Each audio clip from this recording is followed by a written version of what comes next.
So, dude, all right, let's do it this way, right? So, The Last of Us. Let's talk a little bit about that before we go into episode one. An amazing game. I believe it came out on the PlayStation 3. Naughty Dog was kind of becoming a big staple of Sony, of like one of their big companies. I mean, you look at Naughty Dog's history in general, right? They've made what, Crash Bandicoot, Spyro, right? Mm. Mhm. I think Yeah. so. And then they decided one day, you know what, we're gonna get a little serious.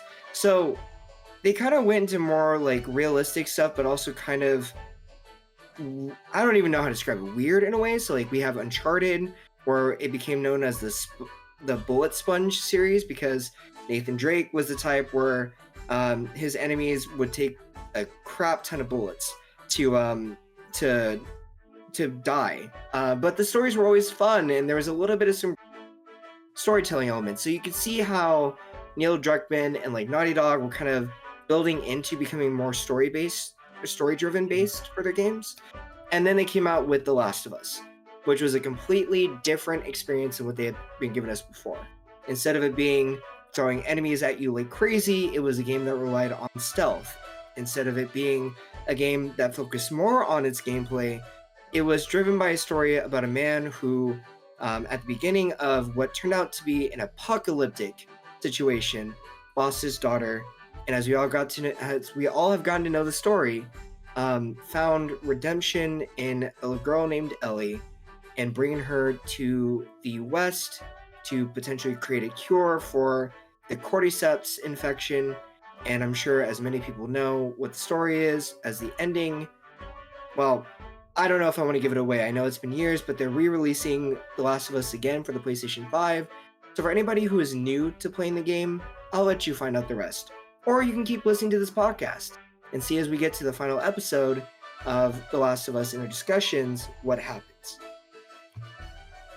I mean, damn, how do you even follow up with that, Ambu? That sounds great. No, but you're right. I've only got to experience the game very little. I've played all the way up to where he is with already Ellie heading out, trying to get out of the city and move her out. But that's as far as I got. I couldn't get up through this ladder, and I ended up stream because I got frustrated. No, just kidding. That's not why I ended up stream. I couldn't get up a ladder, so I had to end the stream. No, it was just late. We started the stream kind of late, and the story is a little bit long, but it's really good. You're right. Yeah. I mean, Jesus, just the video game in itself has an amazing script. The story just sucks you in immediately. I mean, they were able to move that or use that same storytelling into the TV series, right? Because Absolutely. right off the bat, right, that whole scene that they have at the beginning, because it's not part of the original of the video game, right? But they have that scene, right, where they have these scientists just kind of like randomly having this conversation, talking about fungi and whether or not they could survive, etc. You get this whole feat like back and forth between the two scientists, but then that scientist that starts saying no, it is a possibility, and the way that he's just describing it and telling you the possibilities of how things can happen, it starts sucking you in, and the way that that camera shot, right, that it starts bringing you into what he is saying, and also focusing on the host, because even the host kind of like loses himself into what the scientist is saying and how the possibilities of how this fungi can just like evolve and change can actually be something that can happen, right? And I think just like the TV host, at least I was like zoned in on what he was saying, and it was a very good way to get started, set the pace. It disconnects us immediately, and then it throws us into the house, right, having breakfast. Yeah. So it's what made it scary, because I'm gonna, like, my partner and I have had this conversation before about mycology and mushrooms, which it gets into episode 2, so we'll leave that a little bit. I'll try to keep it not as detailed, but like the DNA similarities and the percentage of similarity between human or like mammals and fungi is so close that like it is scary to think about if a fungi decided to adapt and infect us, there would literally be no way to cure it because Oh, they are so close to our yeah. DNA, it is almost like Mhm. game over. That is pretty much nature going, all right, it's time, humans. I'm sorry, I don't know what to tell you all, but y'all done goofed and it's ready, and we're ready to like change the scenery and all that. Um, I Right, also Mother think, Nature's like, I already destroyed them through water. I guess I could burn them to death, but no, no, yeah, no, no, no. Let them get eaten from the inside out. hmm and I don't know if Naughty Dog did this as like a nod to some other conspiracy theories about how Naughty Dog came about this. But I'm gonna throw this out there because it's always fun, and I don't remember the Reddit post where I saw this, but there was discussions on I guess in like a forum somewhere. There was a random user who joined this like forum and asked, was it plausible for the cordyceps virus to infect humans, and could that basically end the world? And this person actually gave a very detailed description. I believe that was somewhat similar to what was used by the show, talking about how like with the climate warming up and with like adaptations and like DNA and everything, it could be very plausible and it is scary to think about, but like it's not there yet, but it could be there. So I kind of like to think a little bit that they decided to throw that in there just to like nod to people who came up with Mhm. that theory that they were actually Yeah. doing that. But yes, to get back to to get back to what we're saying, it does cut immediately back into Joel's home, but I think we see his daughter first, right? It's like her waking up or Oh yeah, something. she's getting all her stuff together, right? Because she is kind of like planning out, to get the watch repaired, Hmm. right, for his birthday.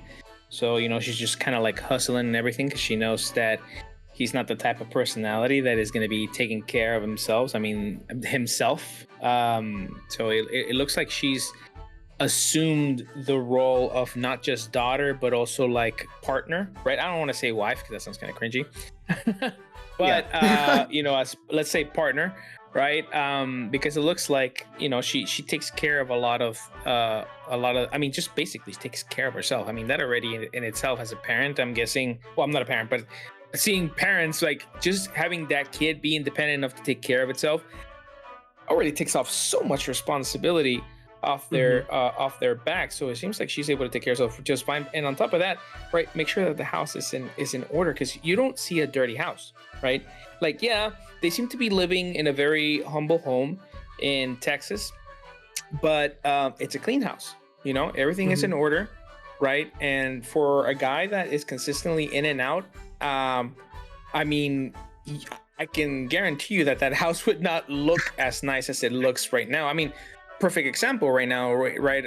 Don't want to jump too far away, but like, there's a big contrast of how his lifestyle is uh, after this entire intro compared to the beginning, right? Hmm. And again, shows again that she's become that sort of partner with her dad, where she's just kind of like handling things and letting him just kind of go do work and come back, and she goes to school. But yeah, she's just hustling to get ready to go out of school and get that watch repaired, and then of course teases him about his horrible cooking skills, right? I think she said that, wait, I'm not done eating my eggshells, right? Because I think Yeah. he left a couple of eggshells. Obviously he sucks at cooking. Again, more to the point that she's assumed that partner role. Yeah, I feel like that ties into him being a single father based off of what we can infer in the Mhm. show. I feel like it's one of those things where, the cost of a house, I don't know about y'all, but like in California, it is insanely expensive. So, like, for him, I imagine a lot of his work is basically, or a lot of his life is just trying to provide and make sure that they have Mhm. a roof over their head, that his business Mhm. is doing well enough to where they can live well. And so Mhm. the way that it sets up, you can definitely tell that like she had to grow up in order to do what needed to be done around the house. Almost kind of Yeah. like I acknowledge like you're working as hard as you can, so let me take care of the Yeah. stuff that I can at home. Um, and I think that shows a lot in like the symbolism with the watch and like the birthday gift and everything. It's like I know you'd never do it. It's almost like as if saying you don't really have a chance to get around to stuff, so let me take care of it. Yeah. Yeah. And that's very mature because I mean, At that age, I was playing video games. I was playing video games, hanging out with my friends, getting into trouble, doing what teenagers do, right? Looking at the pretty girls and just getting more in trouble. So nowhere near what she was like. I'm sorry, what was the daughter's name? Oh my God, is it Sarah? I think it's Sarah. You know what? You're Yeah, gonna hear it's Sarah. It's Sarah. No, you're right. You're right. It's played by Nico Parker, right? yes. Yes. Okay. You're still She gonna, was a really. What was that? you're still gonna hear me clacking, but please keep going. No. I was just gonna say, she. Just really quick. She was like a perfect cast. I know that the original daughter in the video game is white, and I know some people made a little bit fuss about that. But I mean, also Joel was white, but here we have Papi Pedro Pascal, and nobody's complaining about that, because he's Papi. But oh yeah, let's complain about the daughter, whatever. But I liked it. I felt it was more realistic to the days, right? Yeah. Because there, especially in South Texas, because that's close to where they're at, close to where I'm at. They the demographic is somewhat accurate. So it makes sense that they would be a mixed family, right? And the way that the neighborhood is also built, it pretty ties pretty close into South Texas, south of Austin. I think that's where they were at around. But yeah, I really liked her cat. Like, I was rewatching the episode. We were talking earlier today. I was rewatching the episode again today while I was working. Hopefully my boss aren't listening to this. And I, looking at her another second, third, fourth time, I'm like, you know what? Yeah, she plays a really good Sarah. Like the one in the game to me did not come off as mature as this version of Sarah, but I if you asked me to pick, I'd pick the TV series Sarah over the video game any day, for sure. Like it just, again, it portrays better the whole that whole partnership that they've created. Yeah, and I think it also does a great job of introducing Tommy better, Joel's brother. I think it really kind of ties into the theme that I think we see in The Last of Us, which is about human connection, right? Relationships, interdependency, working together to like live, to survive, to make it. Yeah. So like it was really cool to see, like, in the video game, I think one of the pratfalls is honestly with any video game, right? Is you have to get to the action quicker. So I do think that sometimes, like, because of that anticipation and that expectation that's unwritten, a lot of stories sometimes will rush situations and not give it the breathing room that a TV show can afford to do. And especially with one like, I would even say like God of War Ragnarok. I'm just gonna throw that out there. There are moments where story beats they feel rushed because, you want to go in swinging those blades, you want to go in that action, you want to do all this stuff. Whereas with a show like The Last of Us, to get back to that, it's allowed to let you get to know Sarah on a much deeper level than you've ever been afforded in a video game. And that's what makes you connect with her. And that's what sets up the devastation and the heartbreak really well, is getting to see her going to school and seeing like how her relationship is with her uncle and with her father and family dynamic is. It's all, and with the neighbors. So I really like, I do agree with you. I do really like the way that Sarah is given that chance to become a like human, pretty much, and isn't just necessarily a plot device, but really more like very much pertinent to Joel's life, and is much more like you resonate with her more than I feel like you were allowed to in the video game. Yeah, no, you're right. Because I mean, in the video game, we get to meet Sarah only for a few minutes, right? And the Yeah. minutes that we get to see her, we're very limited to like the upstairs rooms, downstairs, and then all hell breaks loose. But Yep. here we like you said it, we got to get to know her, got to saw the human side of her. We saw her going about her little day, just being this adorable daughter who just takes care of her dad. Gives me hope if I ever become a single dad. Uh, but it was wonderful, and that's why I would pick her again as my preferred version of Sarah. I Right. agree. I kind of wish that we would have experienced Tommy a little bit more too, Oh, Blaze, are you there? but we to have seen that.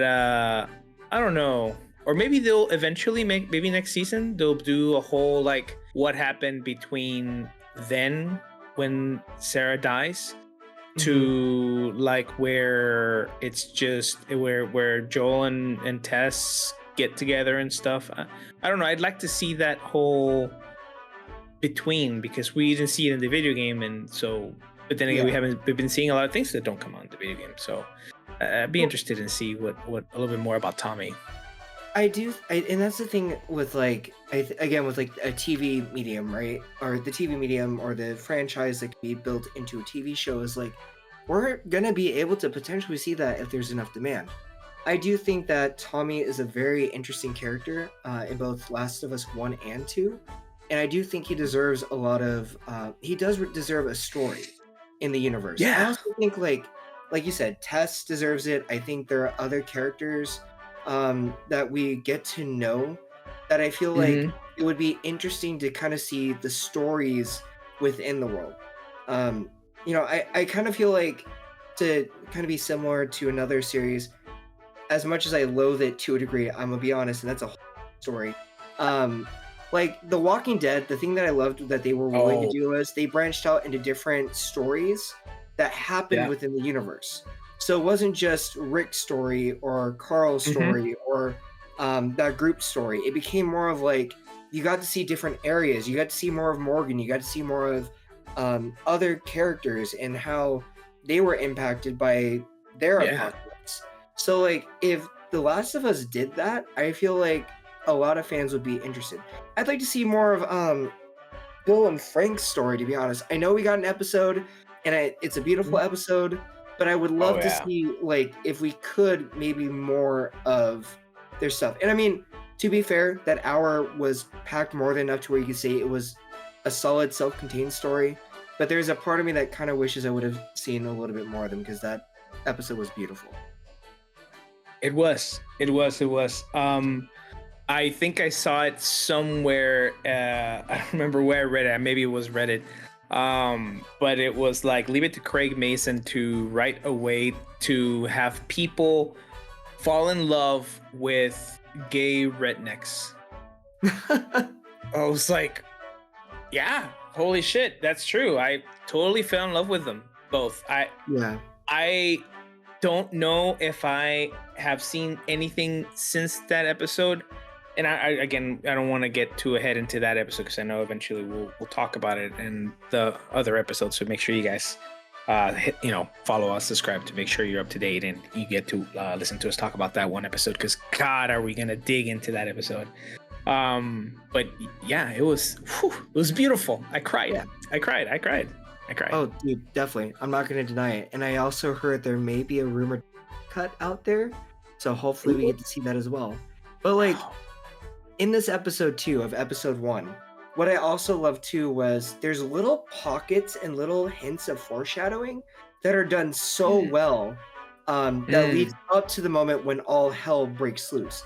We have the if you pay close attention, the radio in the car talking about Jakarta, Indonesia, and what was going Oh on out there, yeah. which ties into episode Yeah. 2. We have the student in Sarah's class that is starting to show signs of being infected. We're also given hints of the neighbor's, I think, grandma. Yeah, the Who, grandma. Yeah. yeah, who went to the hospital and You were kind of seeing some interesting things with her as well, and other hints that were implied, like her being in the city and in the hospital. So there was a lot of this like foreshadowing of like you had Yeah, to pay very well attention. placed. Yeah, Yeah. but like the pieces were all there, and I really about the show. Um, like it allowed you to still kind of feel that like it's. I guess what I liked about it, especially, is like we're never gonna know that the end of the world apocalypse is going to happen to us. Honestly, let's be real here. It's not like TV. The apocalypse is going to come out of nowhere and then everything's going to hit the fan and we're all going to be trying to just figure out where we're going to go to like survive, right? And that's what I Yeah. like about the show is like it literally puts it in that way. Like here's a typical normal day where some things are going slightly awry, but like it's just a normal everyday like day.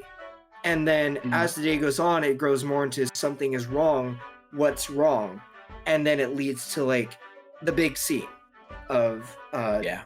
that flashback, or not flashback, I guess that time period. Right.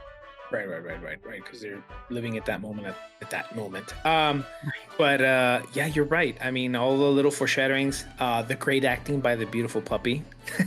uh, Oh, because even the puppy, right? The dog, that was like kind of like crying in front of the grandma because he was like, "What the fuck's happening here?" Like the dog yeah, could clearly see something was happening to grandma.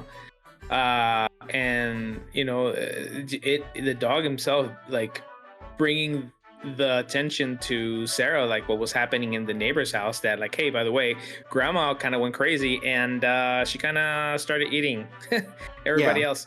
So if you could please let me in, I'd be very so happy. And then Sarah's like, no, let me go check out what's happening. And the dog's like, no, little girl, please, no. Okay, well, you're on your own.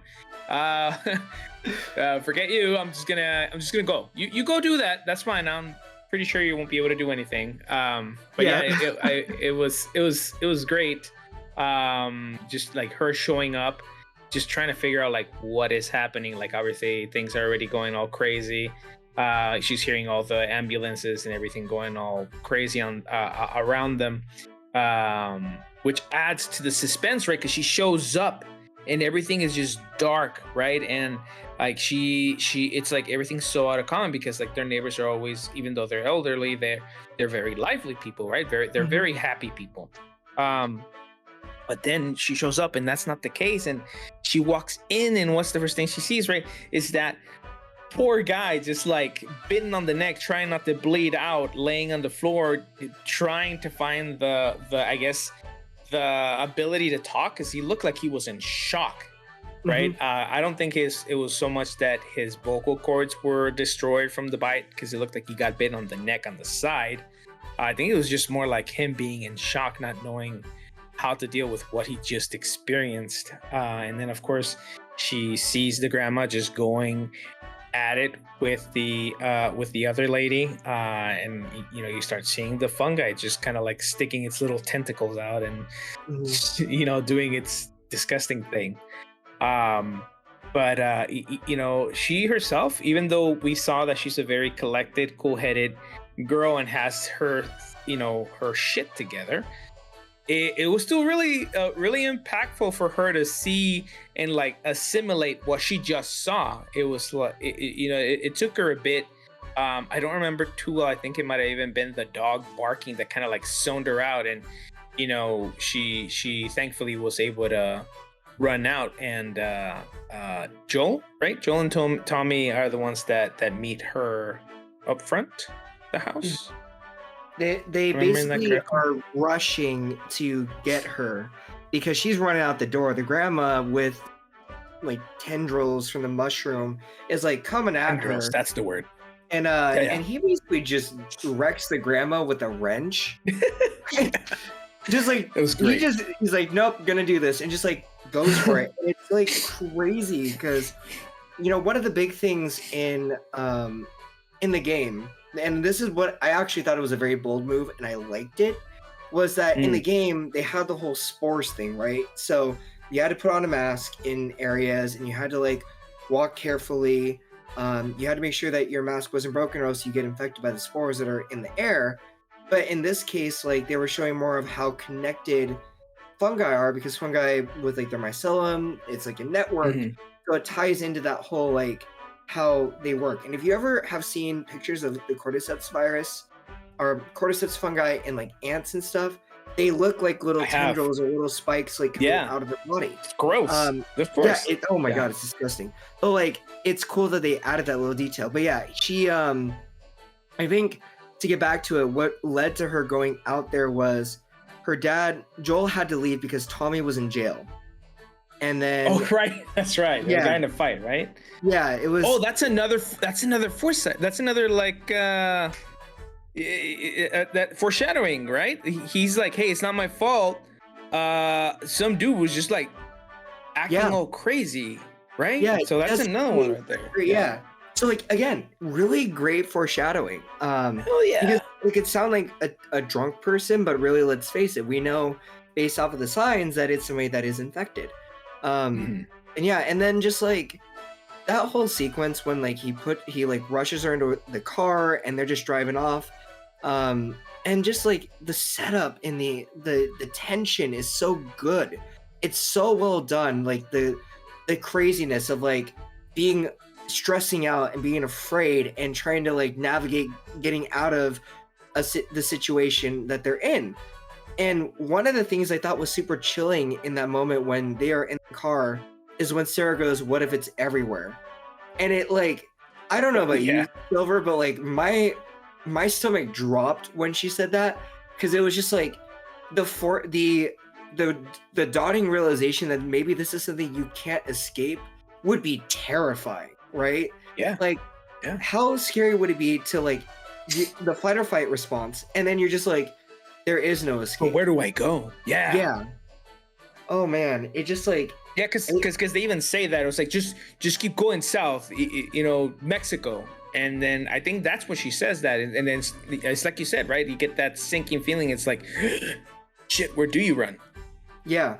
Like, where do you run when there is no and There's no it's place to run. oh my god. And just like that part really sets in the terror really well. It's such it almost felt like a throwaway line, but at the same time, like it really unsettles you as a viewer. I felt like it really just kind of puts you in the spot of like, I mean, you if you play the game, you know, but it's like you're pretty much going, oh, they might be like they're done. Like you're not gonna escape this, no matter how hard you try or no matter how Yeah. resilient you may be. Like you're SOL at this point. So good luck with wherever you go. And then just seeing like the military blockade and every road pretty much closed or whether it be traffic or again the military or something, it just it just all of a sudden just makes you go, dude, they're in some really deep crap. This might be there's a no-win situation here. Like where do you Yeah, yeah, and you experience like a range of emotions as they're driving out, right? Because like, and it, you know, how okay, I know that maybe for like it's easy for Joel and Tommy because they have military background, right? They were in the Mhm. military together. Okay. I don't Um. remember if Joel was, but I know Tommy was, but Oh, I okay. can I look thought that they up were real quick. both black ops, but not black ops, but like some sort of specialist. But um, how do you I mean, it's just crazy how the human, I don't know if it's the human mind, maybe it's their own preparation, but I don't know how I would react if my neighbor stood in front of my car and I had to run him over, kind of like how he did with the guy that was already had the the the spores in him, right? Mhm. Taking over him. But still, it's like a human being. It's like, is he curable? Is he not curable? Like you don't know, right? Yeah. But like all you know is that it's either you or them. But like it's just crazy to me how the human brain can just like really quickly turn off these sort of like social or emotional like rules that we've set ourselves in order to survive. Like we basically grab like society into like a little ball and just like throw it to the trash really quickly. um i I don't know if that's something that I could do so easily. But then again, I'm thinking, okay, but I, if I had my daughter in the back seat, and maybe I would. I don't know, Yeah. because they didn't exactly run over the neighbor, but they did hit him with a truck, right? And then they meet a family right down the road as they're trying to escape, and they leave them behind, and they had kids too, right? Yep. And I think even Tommy's like, they had kids, and he's like, that's fine, I got mine, Yeah. like who cares, right? Yeah. So I don't even know if I do that, but then you start thinking of, I mean, like, what if that people are not good people? Because like, as we've seen in zombie movies, right? There's always those people, right, that use those opportunities to take advantage of other people, right? Right. They're like, oh no, my wife is pregnant, or oh, we have children, and next thing you know, it's like, get off the car, motherfucker. Yeah. What do Yeah. you do? What do you do? Do you want to run that risk? You don't know. You don't know what's happening. All you know that the world's on literal fire, and you're just Yeah. trying to get out with your brother and your daughter. And I can't tell you with I don't know. I can't say that I could surely just do all the things that he did. It takes. I kind of. I I wish I was like Joe. I wish I could say that I was like them, but at the same time, it's like, not really. I don't know. Yeah. I don't know. What do you think about that? I feel like, so from a moral response, right? Like socially, we're taught you should try to help everybody as much as you can in whatever capacity, right? But like, Yeah. also, let's be frank here. It's not morally wrong that he chose his daughter over this family. True. Because like at the end of the day, it's like, I feel like if I was in his shoes, I feel like I mean, there's a part of me that feels like I would want to help the family, but it's like if my daughter's life is on the line, I don't want to put her in jeopardy. And I feel bad for that family. I feel bad for that they're stuck and they're SOL, but you have to also, and I think Joel did this, and I think he did this so in such a short frame that you don't see it, but it's like in my head I'd be thinking, could they be infected? Do we know if they've been bitten? What happened to where have they been beforehand? Why was their car on fire? Why was it or why was it like this? Like you don't know the unknowns. So like in that situation, I do feel like it makes sense to kind of just eliminate the possibility of the unknown variables, because it's like, if I want the better chance of surviving, I'm gonna make sure that my daughter is taken care of, which means I am gonna throw that that empathy to the side and protect what's mine. Right. I think, it wasn't a wrong decision, I guess is what I'm trying to say. Right. It may sound Right. cold-hearted, but genuinely speaking, like, I think, ask anyone, I feel like they would put their daughter or their family over taking that risk, especially in an end of the world situation where everything's burning around you. Who knows also how much time you may have to get out, how many seconds could be taken from like trying to get them in there, and then what happens if like there's a horde behind you, let's say, or something else. Like there's just so many things that could go wrong that like I think Joel as a survivalist was just like, no man, we need to go, like we can't do it. Yeah, no, and that's why I know that I'm not saying it's wrong what he did, because in all reality, kudos to him. A lot of people, and just as we saw with Sarah, right? But then again, she's a kid, and well, we also saw it in some of the neighbors, right? Not anybody can deal with situations like that and assess it so quickly and take action. Some people don't have that flight or fight response. They just kind of stay, and he would have said at least making decisions, right?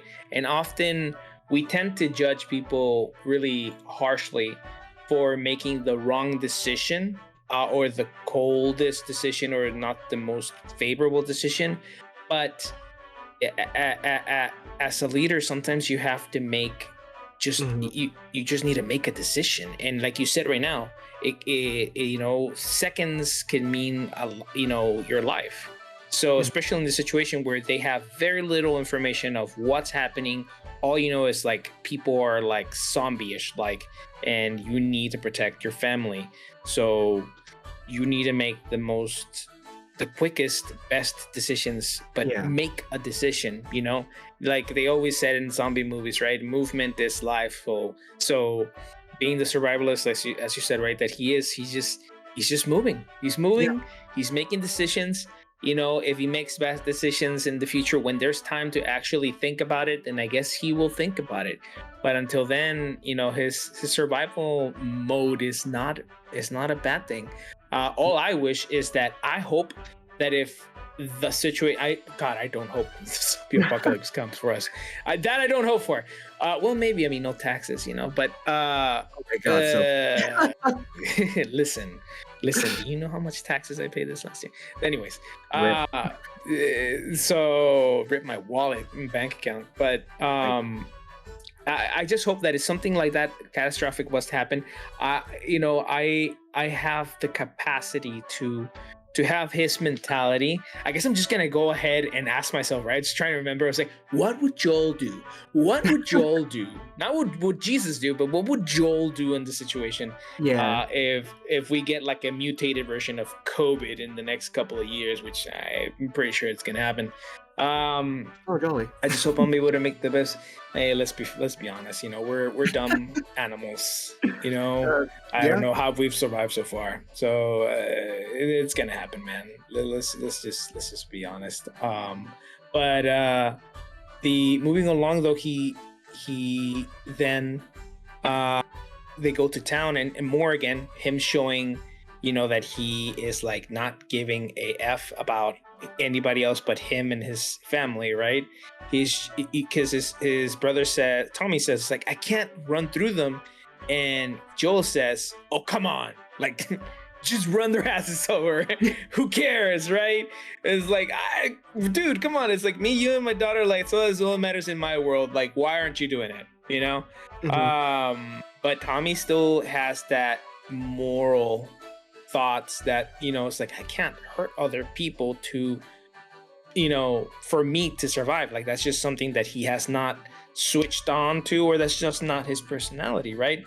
It doesn't mean that he's bad, and it doesn't mean that he's better, right? It just means that that's the decision of how he's choosing to do things. Obviously, again, back to what you said, seconds means life. So what happens? They take so long to get out that now there's so many people they barely can move with the truck they're in, and now you have a freaking airplane crashing, right, coming towards them, right?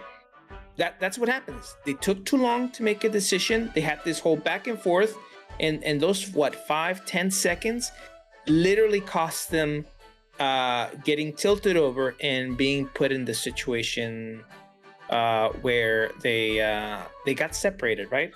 Yep. And then what's even worse is I think Sarah's ankle is pretty much done. Yeah.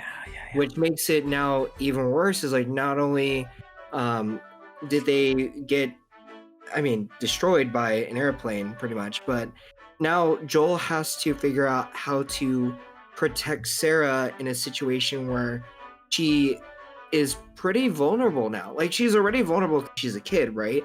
Or any human is vulnerable in this situation. But even more so now, like, he's gonna have to navigate through what could be, you know, a crowd of both infected, not infected, potentially, as he's running through to try to protect her, and he has to carry her, which leads into that moment when I think he gets into a back alley and you see the infected look up at him, and you can see the life draining out of him, but he's still staying the cool and calm and collected Joel that we know, and he's just like running with Sarah in his hands, just trying to get her away. Yeah. And you can feel the gut punch again of like what Joel is going through, of like, dude, I cannot catch a break. And there really is no break for Joel. He's like, I've got to take care of my daughter, and it's it's like pretty much impossible after impossible circumstance. And you're just like holding your breath, hoping that they're gonna make it. And you think that there's a light at the end of the tunnel because someone shoots, I think, the infected that's behind him, and then lo and behold, we get the worst gut punch of any franchise. I'm not kidding, not any franchise, but like it's a gut punch because like in the video game, it's a gut punch. The show just makes it worse because you get to know Sarah, and you're like, come on, really? It shouldn't be like this. Yeah. I can't even describe it, but like even in that moment, just feeling the tension of that soldier having that conversation with his upper command, and then him having to make that call of shooting them because she has an injured ankle and she could be infected. It is gut wrenching because like as the viewer, but realistically, he's kind of also in a no-win situation of like, I don't know, because anybody could make up anything about why they have injury. And I don't know how many people could really say that they would, in a stressful situation, how many people would be like, yeah, I'll let you pass. Because it's like, you got to know the characters as a viewer, so of course I feel, nonchalantly, yeah, we'd make that choice of letting them. But like, in that stressful situation where hundreds of people are dying around you, you're supposed to try to keep the infection contained. How do you make that call? And what is the right call? It's devastating. I mean, what is the right call? But at least he's making calls. But dude, you brought a very good point of the desperation, right, that he has, and the gut wrenching feeling that you get watching this poor man running through the streets of like who knows where in South Texas, ready to literally walk through the fucking just hill country of Texas, which by the way, it's hot. We have rattlesnakes. Yeah, a lot of things can go very wrong, I mean, a lot of illegal immigrants that come from Mexico go through it, and a lot of them don't survive. But this man, what is he doing? Desperately holding on to his daughter who's injured, trying to get them out, just trying to find a way, ready to just literally, that man was ready to walk from Austin area all the way to South Texas if he had to, and you bet he would if he had he gotten the chance to, right?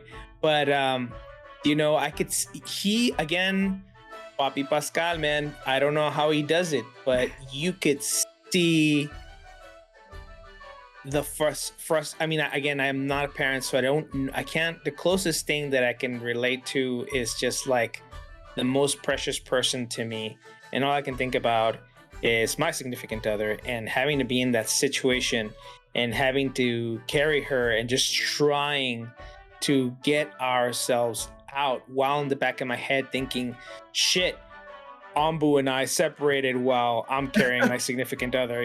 Like, I don't want Ambu to die. Is he gonna be okay? Is he a good shot? I don't know. I never seen Ambu shoot. But does he even know how to use a gun? That's not beyond the point. Besides the point. But like you put yourself, he's able to portray the desperation so much that you immediately put yourself in his shoes, and you're feeling it, man. You're just feeling it. And as obviously is people that, those of us that have played the game, or at least me has played part of it, you already know what's gonna happen. So like, you feel desperate, you feel the desperation, you feel the hurt, but you already know what's coming. Like, that's not the worst part of it. The worst part of it is gonna happen in a second, when that one military guy just stops them, and he gets the order to not take the risk and shoot them, which I get it. Like, in a way, he's also doing his job. Like, his job is to protect, and that's what the National Guard does. They're gonna protect who they can, right? And sometimes those are, again, this episode should have just been called difficult decisions. Not. I think the episode's called "When You're Lost in the Darkness." No, this episode should just be called like It's a series of difficult decisions. look for the light. Oh, it's look for the light because of the firefly. Because think about it, the first episode is look for the light, and the last episode is the second half of that phrase. So they were trying to play into that. Oh, okay. Oh, okay, my bad. I thought the episode was when you're lost in the darkness. No, you're good. But also like to kind of touch on a point as a viewer and also as one who has played the game. Yeah, it really sucked to like watch all this happen, feel this tension, knowing. I mean, like it's like you get so caught up in everything that you almost forget what's gonna happen, and then when it gets there, it's like, no, come on, shit, don't do this to me, and like, and what's even harder about it too, right? Is like, again, not to diminish the way that the game sets it up. But the game doesn't give you a lot to invest in with Sarah. And like you also like in a way it's so rushed that it's like you understand why Joel is the way he is, but it's also kind of like you're detached as a player. But in the show, you are forced to see it's like they give you a puppy. And then it's like, oh, play with the puppy. Look at how cute it is. Oh, look at that little belly. And then they're like, I'm going to shoot this puppy. It's like, wait, what? No. Well, because it's like, dude, your heart breaks with Joel. And I think part of it is like Pedro Pascal's performance, because Pedro is amazing as Joel. Like, I don't think anybody else could have been perfectly casted. Papi Pascal, sir. Excuse me. Papi Pascal. Okay. But like, there's like something to the way his body language is and the way that he crumbles. Oh yeah, tell me more about his body. But like, it's also in the way that like he relays that information in like in his facial like facial look, facial whatever, what he's doing. Expressions, cues, yeah. There we go. Yeah, facial expressions. You just know that it is, you can feel what he's feeling. And it's like, it sucks because it's almost like an exercise in futility as a viewer and as a gamer who has played it, because you're like, you know it's going to happen, but you still went through the journey of cheering him on and praying that this could be different. Yeah. And then the guy's like, sorry, I got to do this. And also I think the other thing too that I found personally, I thought it didn't really do too much for me, but I could see it if you weren't watching if you haven't played the game before, it could still be devastating, is like when the guy does shoot, and I think Tommy shoots into where the bullet doesn't go where it is intended, it's almost set up to where you think Joel gets shot and then you realize who does get shot. And so it was like, and then seeing him calling her baby girl and like holding her and just, oh my god, I did cry during the moment. I will admit, I was, my heart sank, because you know, kind of like what you were saying, like if it was like that was my partner, I would be devastated. My world literally just crumbled in front of me. I lost the one thing that is keeping me here, pretty much. What do I do now? And you're about to get shot, and then next thing you know, Silver comes up and shoots him, and now you're alive. But like, do you even feel like surviving, you know, after you lose that special part of you? Like, I don't even know how he's done it. I was just thinking about that earlier as I was rewatching the episode. I was like, would I have the fortitude to want to keep living after I lost my daughter? Like, after that piece of me, that part of me died literally in front of me, and in the worst, most painful way possible, like a gut shot. It's the worst way to die. It's slow. It hurts so much. Bowel is emptying out into your body. You're getting slowly poisoned. It's the worst. It hurts. It's supposed to hurt a lot. Yeah. You know, like, and now they're gone. And now, okay, you survived. The military guy is gone. Like, I don't know. That's why I want to see what happens between then and, you know, the future where we see the series, right? 2023? Yeah, right? 20 years later. I think it jumps 20 years later into now. Yeah, into now. So, you know, that's why I would like to know, how did this man move on for 20 years. Like, dude, I'd be so lost, man. I mean, again, I don't have a kid, but I feel like I would be completely lost as a person. uh I don't know how I'd be able to move. So kudos again to Bobby Pascal to be able to power through that. I don't know how he did it. Well, I feel like the symbolism in the next part of the episode shows you that he really didn't. Um, in a metaphorical sense, he did die. Because you look at how his character changes dynamically.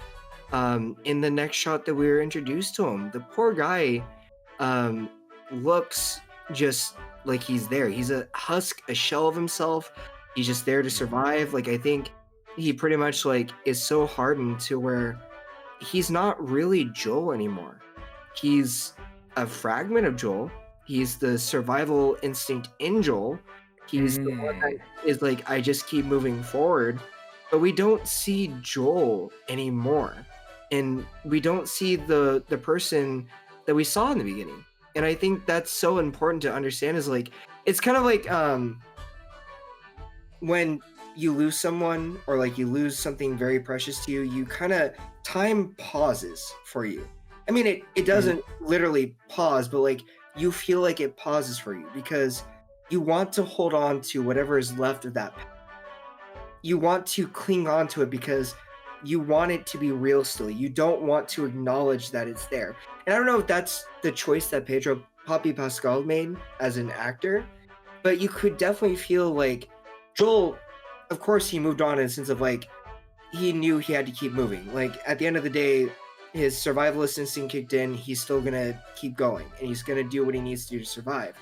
But emotionally and mentally, he didn't move forward. And that is established with Tess and what we see with Ellie and with everybody else. Like he's such a hard ass at the end of into 20 years later that yeah, he's really not who he once.